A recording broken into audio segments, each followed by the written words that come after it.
So the more simplified my home gets, the more I actually enjoy that time between dinner and bedtime.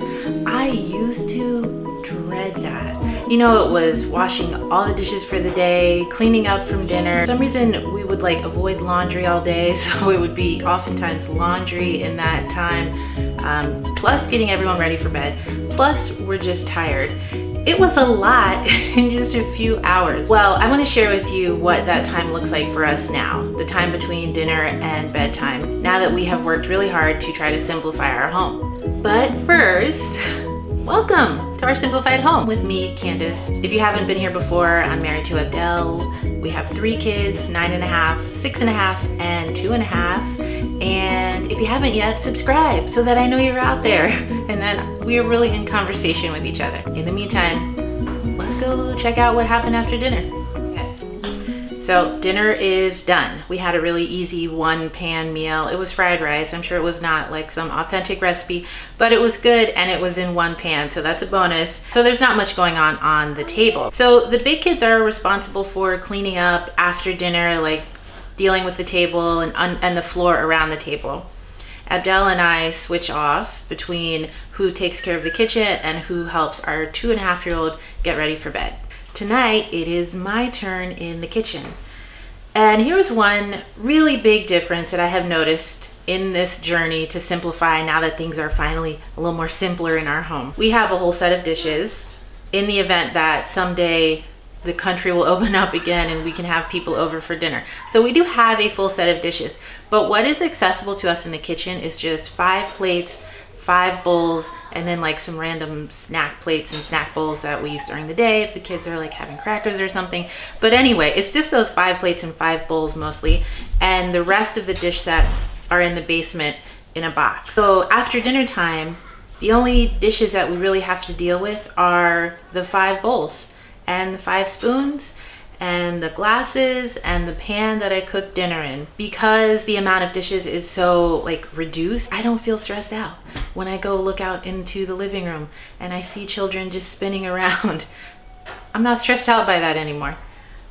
All right, so within 15 or 20 minutes, the kitchen is done and the big kids have started and finished their after dinner chores.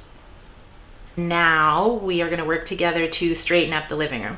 I've come to realize that the simpler things get in my home, just the less amount of stuff there is, the more forgiving I am.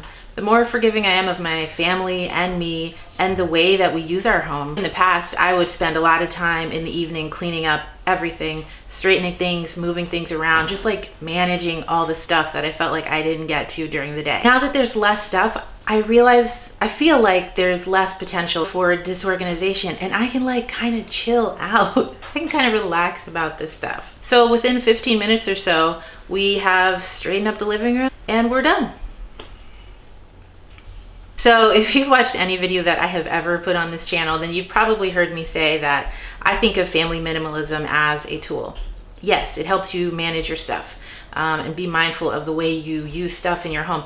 But I think most importantly, it helps you to invest in relationships with the people in your home because you spend less time on your stuff and more time with your people. That's what it is doing for us.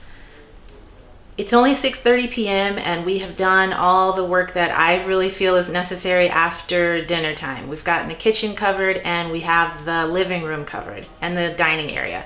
So now we're hanging out in the basement. I am literally the worst roller skater in my family, but I am practicing and I'm gonna get better. But in the meantime, I do have this nice little area set aside just for me so I can practice without children whizzing past me. Eventually we all head upstairs and get ready for bed. We have not, as a family, reached official minimalist status yet, but I still really like the way this journey is opening up time for us. This part of the day that I used to dread is now one of my favorite times of day. I think there comes a point where the decluttering and the simplifying and all this work, it stops being rewardless. Because I feel like you spend so much time decluttering and it feels like, oh my gosh, we still have so much stuff. There's still so much work to do. But then all of a sudden there comes a moment where you just start to feel the benefits. Your home feels different and your time feels different, and you just start to really be able to enjoy the fruits of all the work you've been doing. So if you are working on decluttering or simplifying your home this week, I wish you lots of luck. I'm really excited for all of us to continue to feel the benefits of this work, and to feel like our home is different, and to feel like our time is different, and that we get to experience a new way of being with our families in our homes. All right, so in the meantime, let's plan to meet here again soon in our simplified home with me, Candace, so we can continue to talk about family minimalism and simplifying and all that really cool stuff. All right, so take care. Bye.